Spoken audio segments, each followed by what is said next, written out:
guys, para Wing Chun lovers yang ada di Indonesia.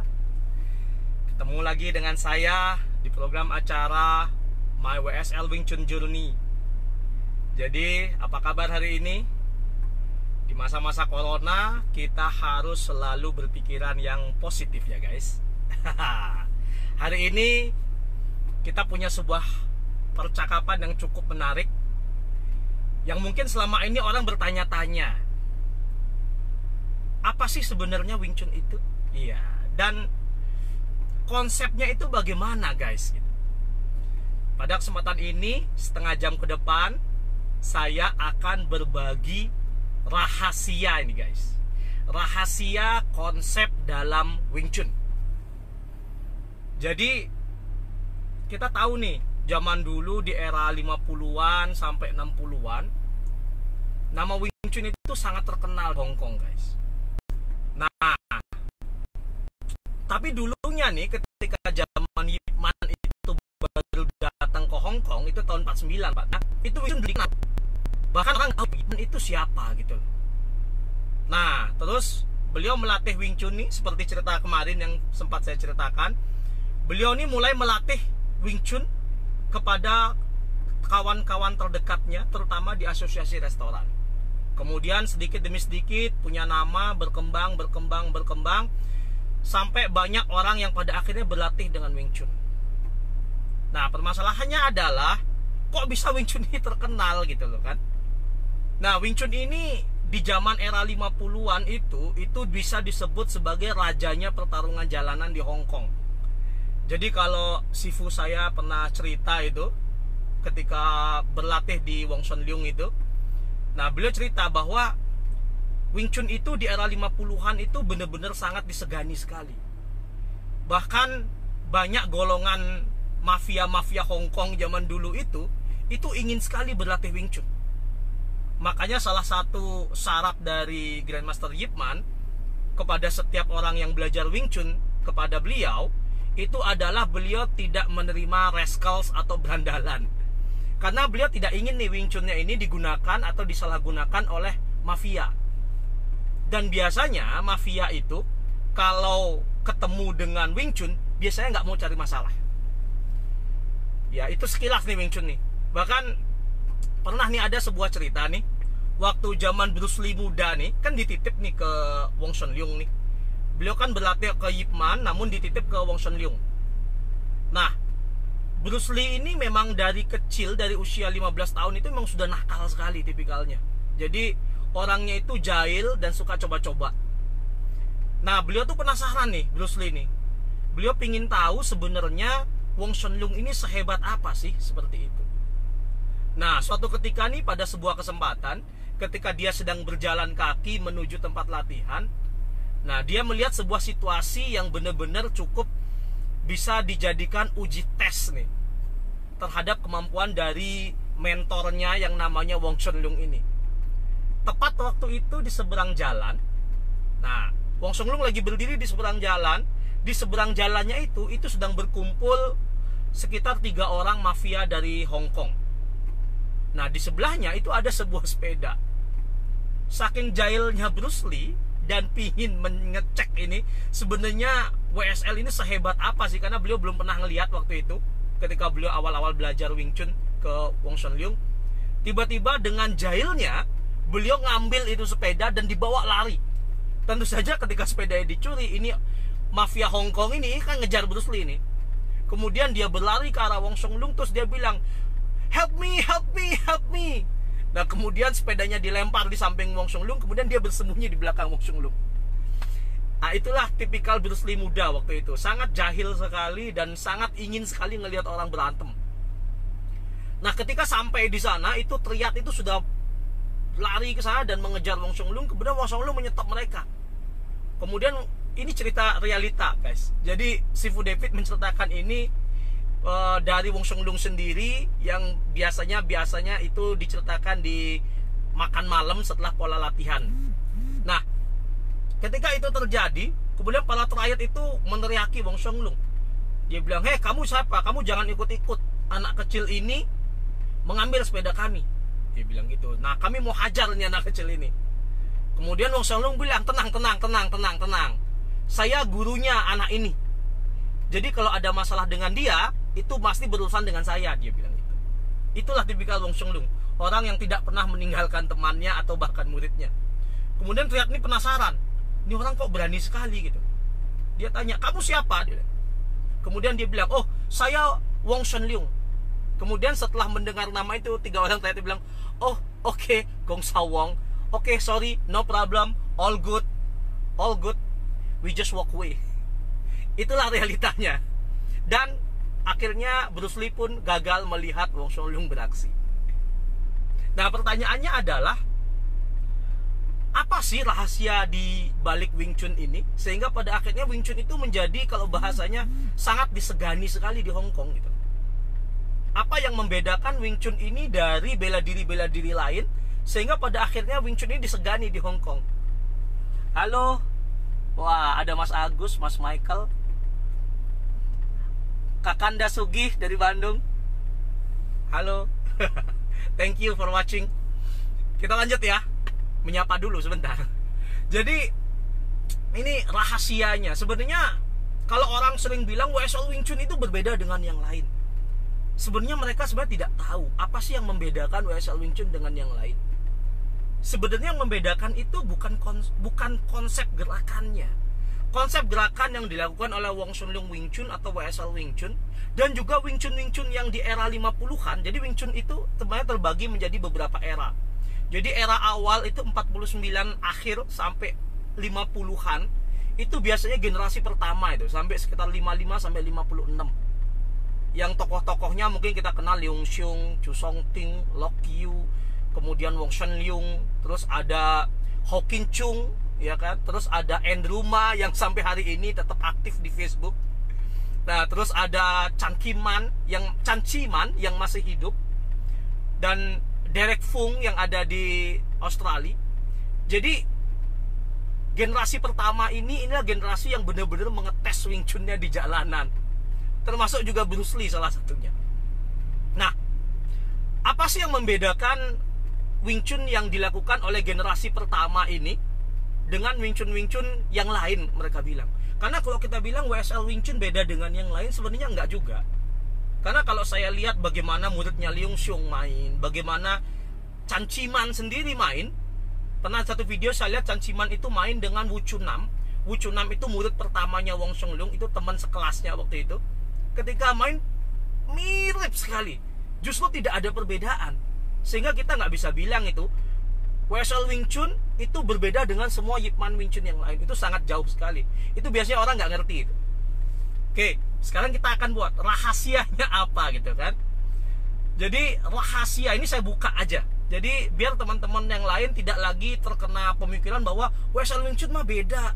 Enggak, WSL Wing Chun itu murni Yip Man Wing Chun, cuma benar-benar Yip Man Wing Chun yang memang benar-benar berasal dari generasi pertama gitu loh, yang memang mengujikan Wing Chun-nya di jalanan. Semua sama, Lok Yu juga sama, Leung Sheung sama, Andrew Ma pernah kita panggil ke sini dan memverifikasi bahkan Wing Chun kita, dan dia bilang bahwa you guys learning just like the old days. Jadi sebenarnya tidak beda. Nah, kita kembali lagi, rahasianya apa gitu kan? Saya pernah nanya nih sama Sifu saya, Sifu, what is, ini saya juga nanya langsung, what is the differentiation between Wong Song Leung Wing Chun and the rest of others Wing Chun? Saya bilang itu. Nah, jawaban pertama dari Sifu David, what makes us different, ya, itu bahasanya dia gini, the difference is in here and in here. Itu jawaban beliau. Saya bingung juga maksudnya apa ya. In here and in here.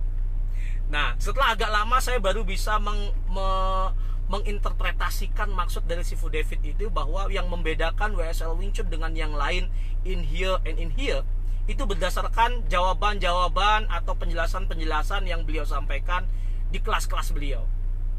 Nah, kesimpulan yang saya dapatkan, yang nomor satu yang membedakan Wing Chun Yip Man generasi pertama gitu bahasanya, atau WSL Wing Chun dengan yang lainnya, atau mungkin dengan beberapa bela diri lain juga mungkin sama, itu adalah Kalau bahasanya adalah we breed it and we raise up as a lion.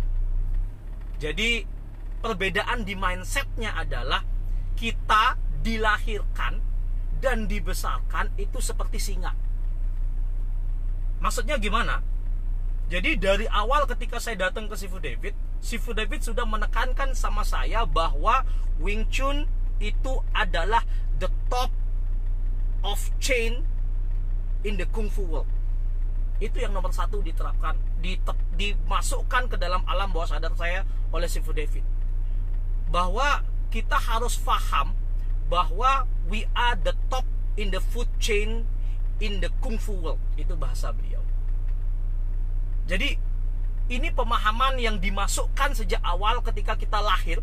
Kan namanya lahir tuh ya, ketika belajar mulai berlatih pada seorang guru atau sifu, ini kita baru lahir namanya. Sejak lahir kita memang ditanamkan sebagai top of the food chain, atau bahasa beliau adalah we raise as lions.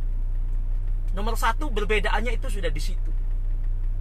Sehingga ketika kita memang terlahir dan dibesarkan seperti seekor singa, maka yang terjadi adalah we act like a lion. Selamat datang Mas Dede, Mas Dharma, Mas Arwo, silahkan menyimak. Kalau ada yang mau tanya silahkan tanya ya. Jadi kita santai aja ini. Jadi itu nomor satu, we breed, kita dilahirkan, and we raise up, dan kita dibesarkan itu seperti lions. Nah, tahu kan kalau kita bicara dilahirkan dan dibesarkan seperti seorang lions, di sini kita berlatih untuk bertempur, berlatih untuk berperang, dilatih untuk memangsa. Jadi kalau kita bicara yang membedakan pertama itu mindsetnya di sana yang berbeda. Setelah kita punya mindsetnya, maka tentu saja di jiwanya itu juga berbeda. Kita tidak berlatih Wing Chun, kalau Sifu sering bilang ini, kita tidak berlatih Wing Chun untuk menari. Kita berlatih Wing Chun untuk murni belajar bagaimana menerapkannya itu dalam situasi real ketika dibutuhkan dalam pertarungan.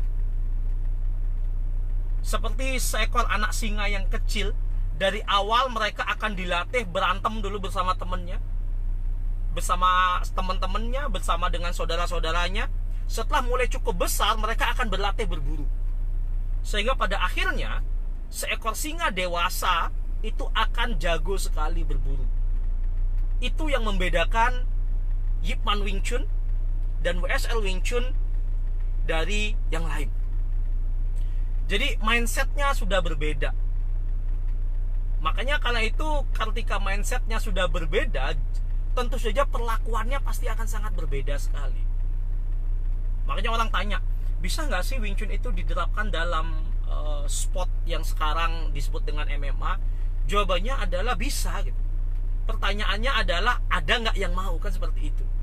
Karena tidak semua orang memang pingin menjadi atlet lah kalau bahasa kita ya. Tapi memang seorang praktisi Wing Chun itu dibesarkan untuk menjadi seorang pemburu gitu. Itulah sebabnya di beberapa forum orang sering bilang, bagaimana kalau Wing Chun ngelawan A, bagaimana kalau Wing Chun ngelawan B, gimana Wing Chun ngelawan C. Anda lihat deh bagaimana seekor singa bertarung, ngelawan apapun gayanya sama. Kalau dia bisa cakar, dia akan cakar. Kalau dia bisa pukul, dia akan pukul. Kalau dia bisa gigit, maka dia akan gigit. Itulah Wing Chun. We use everything in our system to fight. Bahkan Sifu bilang ini, ketika kamu tanganmu dikekep dan penuh dengan badan dan kamu tidak bisa melakukan, bahkan gigit pun kamu tidak bisa. Ketika kamu punya kepala untuk menyerang, kamu hajar pakai kepalanya. Ketika kamu hanya bisa gigit, kamu gigit. Itu yang membedakan Wing Chun yang kadang tidak ditekankan oleh praktisi Wing Chun lain. Ini sebenarnya rahasia, bos. Tapi nggak masalah.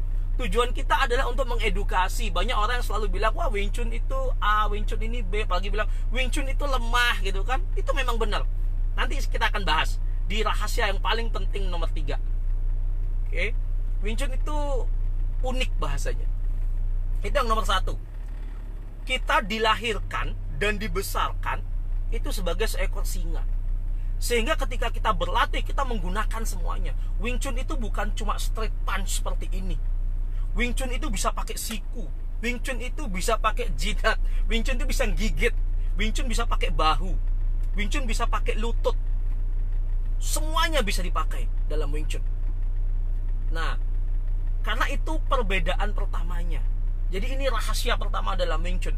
Sehingga ketika Anda masuk dalam keluarga WSL Wing Chun, maka yang terjadi adalah ketika pertama kali Anda belajar, Anda akan dilatih punya nyali dulu. Seperti yang kemarin saya bilang, Yat Dam. Nomor 1 ada dilatih punya nyali dulu. Anda akan dilatih bertarung. Dalam kurikulum WSL Wing Chun itu nomor 1 yang dilatih adalah bagaimana cara bertarung, bukan bagaimana cara taulu, bukan bagaimana cara Nim Tao. Bukan seperti itu cara berlatih di WSL Wing Chun.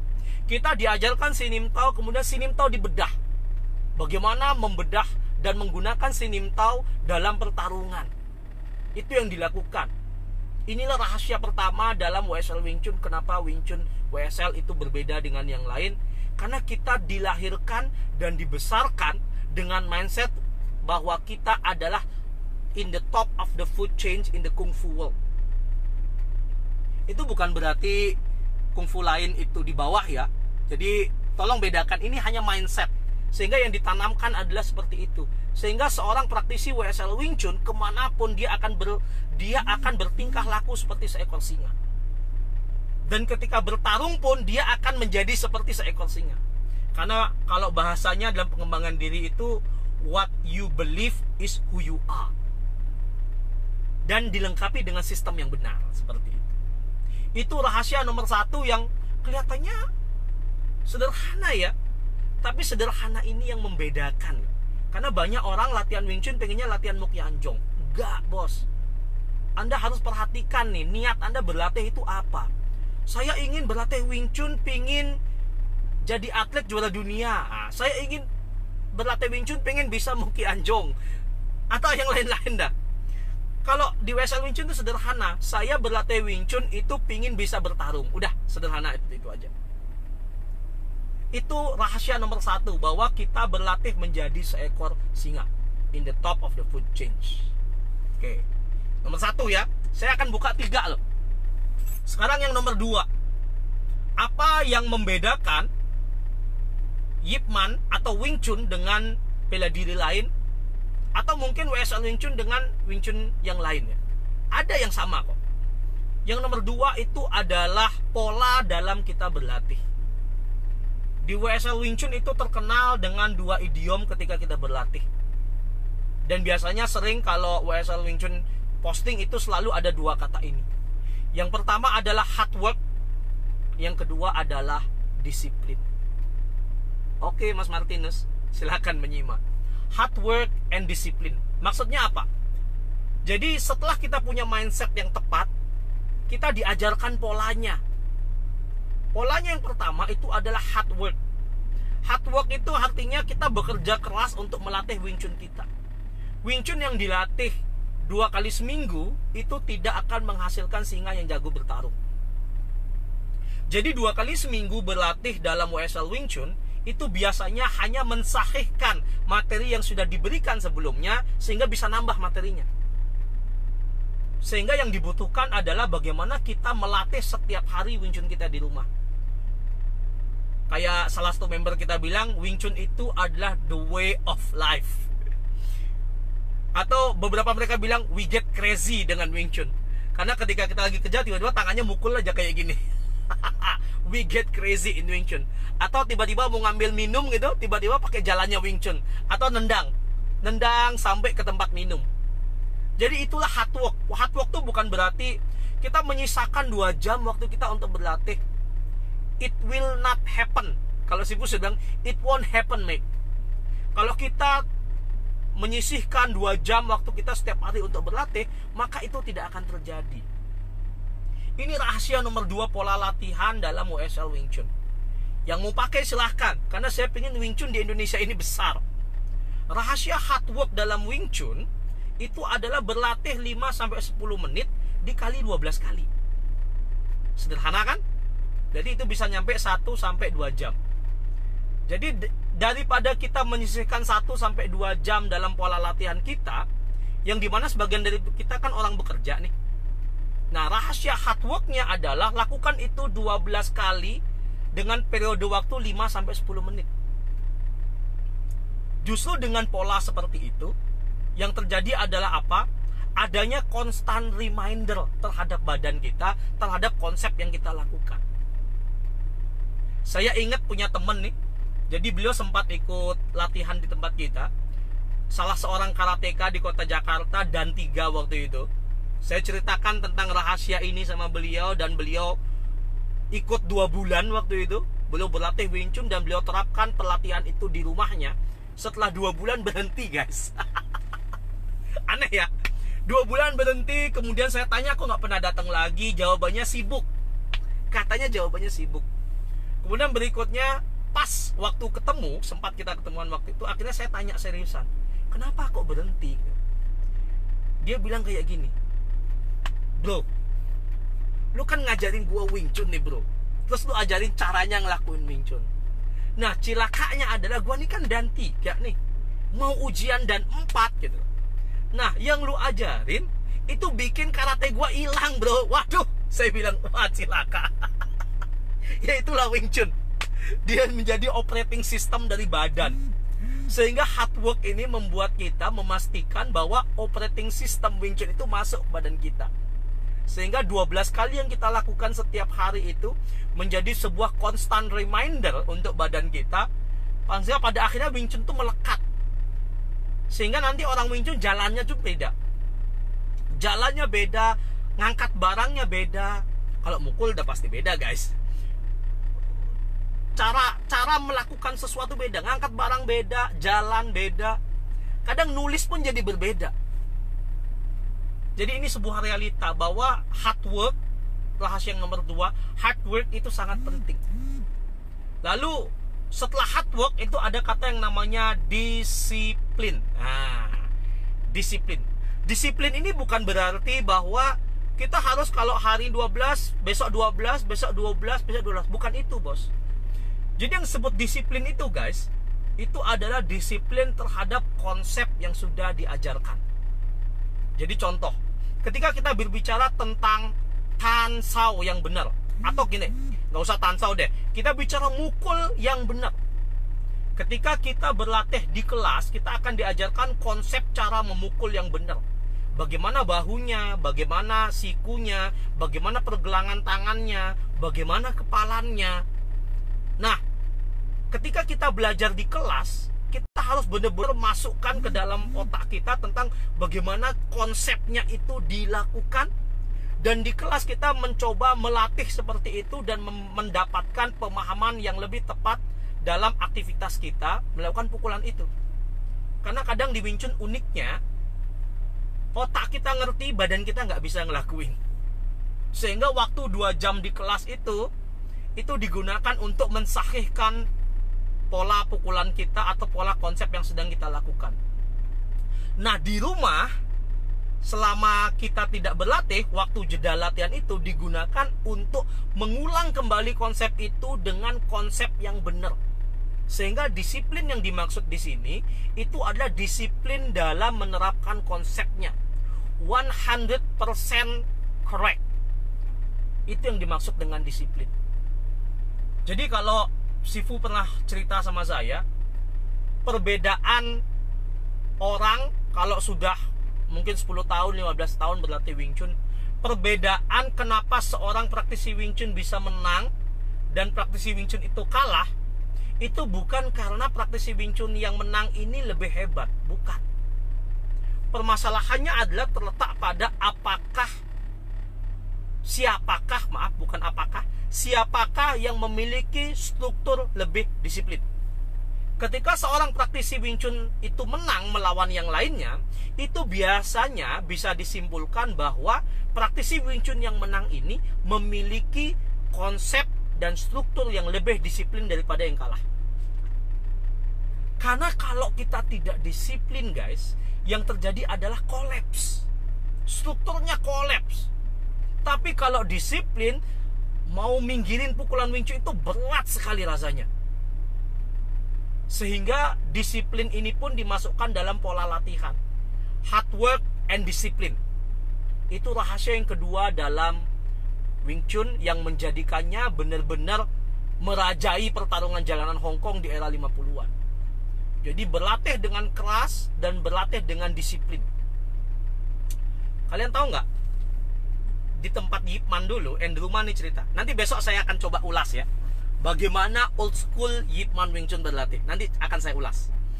Tahu nggak? Pola latihan di tempatnya Grandmaster Yip Man itu di era zaman 50-an, itu Andrew Ma cerita, itu latihan kelas buka itu jam 11 siang, tutup jam 10 malam. Selama itu mereka berlatih. Jadi latihan bareng, makan siang bareng, latihan lagi, makan malam bareng, latihan, atau mungkin makan malam bareng, latihan bablas sampai jam 10 baru mereka makan malam. Itu pola latihannya. Jadi hidup mereka untuk kungfu. Lalu bagaimana dengan yang kerja? Kan gitu kan? Ada juga dong yang kerja. Yang kerja ya begitu mereka selesai kerja ya mereka latihan Wing Chun. Every day mereka dedikasikan hidup mereka untuk Wing Chun. Nah, tahu ya bagaimana hard work mereka berlatih. Jadi bagaimana kita menyamai di era sekarang, ya kita yang harus pikir. Itulah salah satu rahasia yang diberikan Sifu David kepada saya, sehingga Wing Chun kita ini bisa minimal lah, tidak jauh lah terdegradasi dari yang dulu. Itu yang nomor 2. Yang terakhir nih, yang paling penting sekali, tolong tahan nafas. Yang paling penting ini adalah the idea dalam Wing Chun. Banyak orang yang tidak mengerti tentang konsep atau the idea utama dari Wing Chun. Kalau bahasanya adalah ini intinya inti, core of the core. Sudah siap? Intinya inti, core of the core dalam Wing Chun itu terletak kepada 2 frase kalimat. Ini rahasia dalam Wing Chun Yip Man yang menjadikannya menjadi raja di era 50-an. 2 frase kalimat itu adalah Loi Lao Hoi Sung, Lat Sao Ji Chung. Ya, seperti itu. Silahkan nanti di browsing ya. Loi Lao Hoi Sung, Lat Sao Ji Chung. Nah, secara etimologi artinya apa sih? Jadi kalau belajar Wing Chun itu guys, kita harus ngerti etimologi bahasanya. Kita boleh nggak ngerti bahasa Kanton, tapi minimal kita tanya sama sifu kita secara etimologi bahasa artinya apa, kemudian maksud konsep dari etimologi itu seperti apa. Nah, kita mulai ya. Loi Lao Hoi Sung. Loi Lao itu artinya adalah menerima atau menyerap apapun yang datang. Jadi menerima semua yang datang. Hoi Sung, ya kan? Jadi Loi Lao Hoi Sung. Hoi Sung, ya kan? Itu kalau bahasa Inggrisnya, ya kan? Pursue what depart. Menyerang atau mengejar yang berangkat. Nah, maksudnya apa ini guys? Jadi orang banyak belajar Wing Chun tapi tidak paham. Loi Lao Hoi Sung itu artinya adalah dalam berlatih Wing Chun itu kita harus belajar menerima gaya yang diberikan lawan. Kemudian setelah menerima gaya dan lawan itu terserap, kita mengejar apa yang datang bersama dengan apa yang terserap itu. Itu adalah konsep Wing Chun. Makanya pernah salah seorang teman saya itu menawarkan kepada saya tentang arak gosok yang biasa digunakan dalam kungfu. Saya bilang Wing Chun itu untuk sampai hari ini alhamdulillah nggak perlu pakai arak gosok. Tapi beliau benar juga. Kemarin habis diskusi terakhir, beliau nanya tuh, tapi kalau untuk yang dipukul kayaknya butuh arak gosok. Nah, kalau ini benar. Makanya saya bilang, oh ya kalau ini benar. Kalau untuk yang latihan kayaknya nggak perlu arak gosok. Tapi untuk yang dipukul mungkin butuh ya. Karena dipukul itu rasanya tulang belakang kayak mau lepas guys. Makanya saya sering bercanda di kelas itu, mukulnya tolong jangan serius-serius, nanti teman-temannya bisa serangan jantung.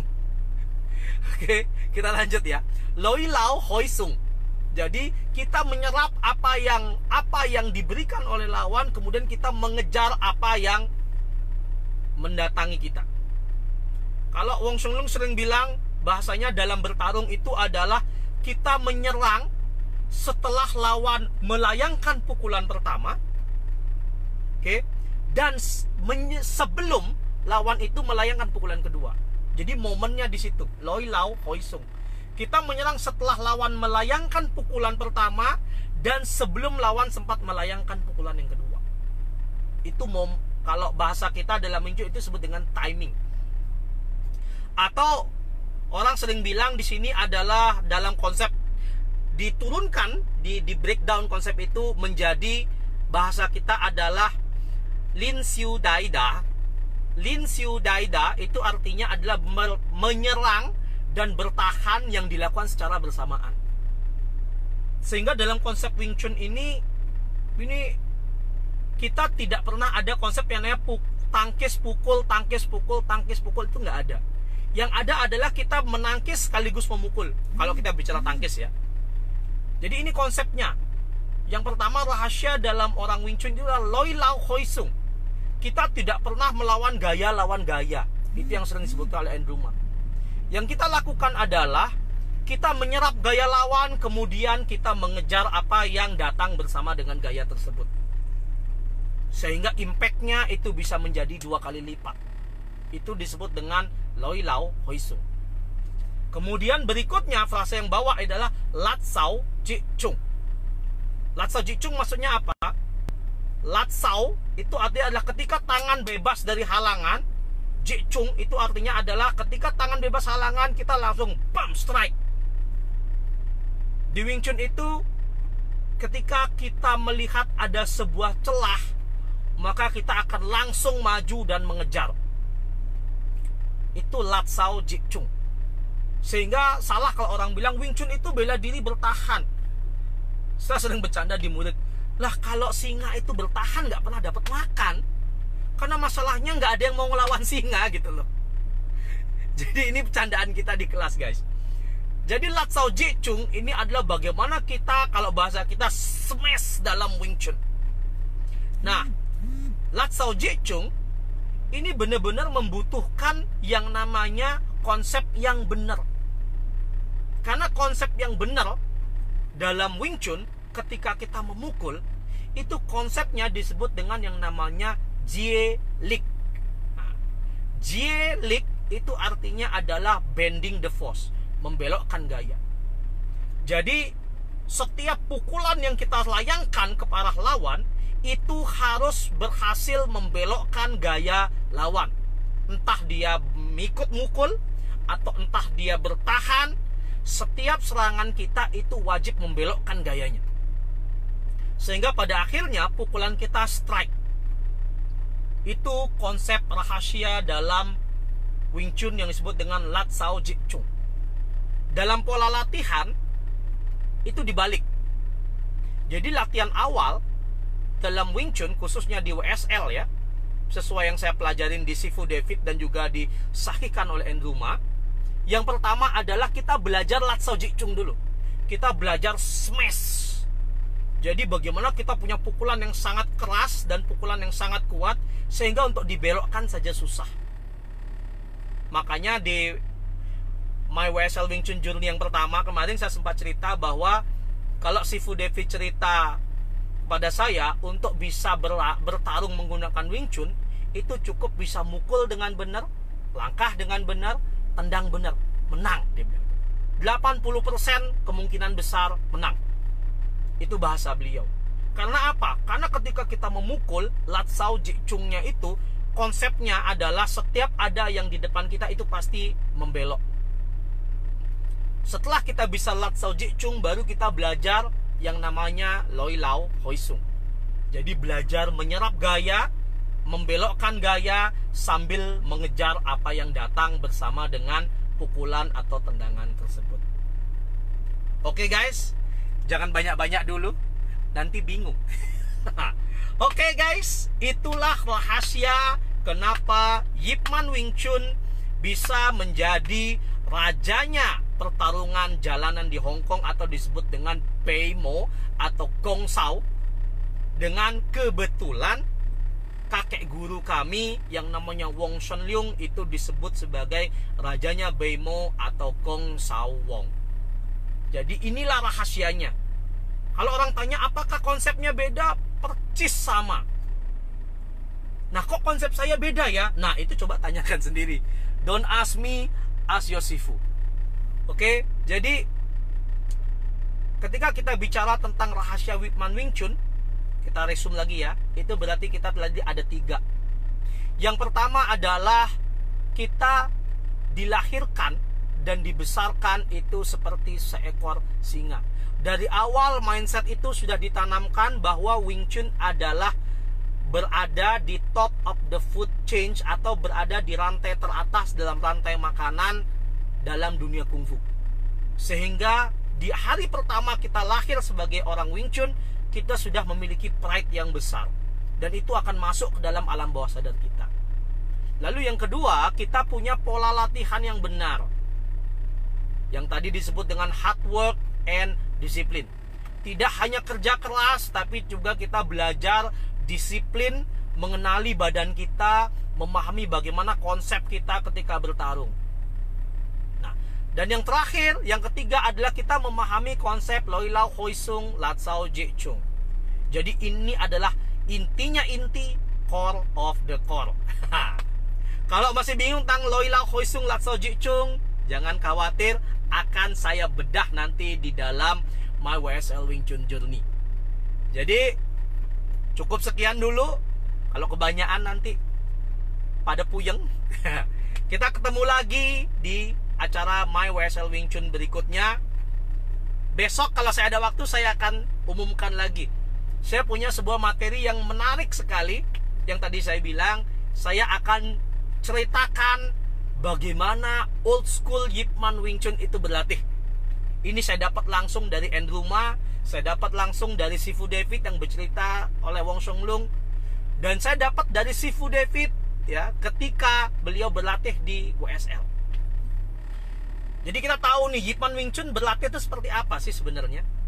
Kalau besok ada waktu, tunggu saja di page kita. Saya akan umumkan di page Combat Wing Chun Indonesia. Dan kalau bagi teman-teman yang kemarin belum sempat menonton My WSL Wing Chun Journey pertama yang mengenai kemarin ya tentang materinya apa, basi ya. Silahkan lihat saja, saya sudah load itu di Facebook di YouTube channel kita. YouTube channel kita juga sama, namanya Combat Wing Chun. Silahkan masukkan di sana dan subscribe. Ingat, oh ya, saya punya ini. Teman-teman para praktisi Wing Chun, tolong bantu kita untuk subscribe channel YouTube kita. Saya punya reward. Kalau nanti subscribe YouTube kita itu sudah banyak, kalau sampai 1000 saja, ya, kalau subscribe YouTube channel sudah sampai 1000, maka saya akan undang dan live interview para top WSL Wing Chun Sifu, dimulai dari Sifu David Peterson. Karena kebetulan saya kenal hampir semua WSL Wing Chun instruktur generasi pertama dan juga generasi kedua yang merupakan top instruktur. Jadi tolong subscribe channel YouTube kita. Kalau sudah sampai 1000, saya akan bawakan kepada Anda live interview bersama para top instruktur WSL Wing Chun, terutama generasi pertama. Anda pernah dengar Gary Lam? Anda pernah dengar Philip Dyer? Saya akan bawakan itu ke Anda kalau teman-teman bantu kita untuk subscribe di YouTube channel kita. Sekali lagi, Combat Wing Chun. Oke? Sampai ketemu lagi. Bagi yang telat menonton channel ini, tunggu dalam 1x24 jam ini sudah akan terload, dah kami upload di YouTube channel kami. Karena di Facebook ini kita hanya berikan waktu 1 jam, setelah itu kita akan delete. Oke? Di masa corona ini kembali saya ingatkan untuk stay at home, stay safe, stay healthy, banyak-banyak minum vitamin, jangan terlalu banyak keluar, karena ini salah satu cara kita untuk membantu pemerintah dan memperkecil penyebaran virus corona. Semoga kita bisa selesai dan Allah mengangkat virus corona ini dan kita bisa bertemu kembali. Kita punya janji di forum Telegram kita. Kita punya forum Telegram namanya CVT Diskusi Wing Chun. Kita punya janji untuk melakukan kopi darat. tapi hanya untuk internal ya, member dari forum diskusi Telegram CVT Diskusi Wing Chun. Jadi kalau Anda ingin ikut kopi darat yang waktunya nanti akan kita berikan di dalam forum itu, silakan Anda subscribe di sana. Anda hubungi nomor telepon 0819 1877 3321 di forum Telegram. Atau hubungin Telegramnya, Anda bilang saya ingin bergabung. Sederhana, nanti tim kita akan membantu Anda. Cukup sampai di sini. Kalau besok saya ada waktu, pagi-pagi akan saya umumkan. Kita akan membahas tentang old school Yip Man School. Oke? Sampai ketemu lagi. Tetap semangat, kita fight corona. Oke, jaya Wing Chun Indonesia.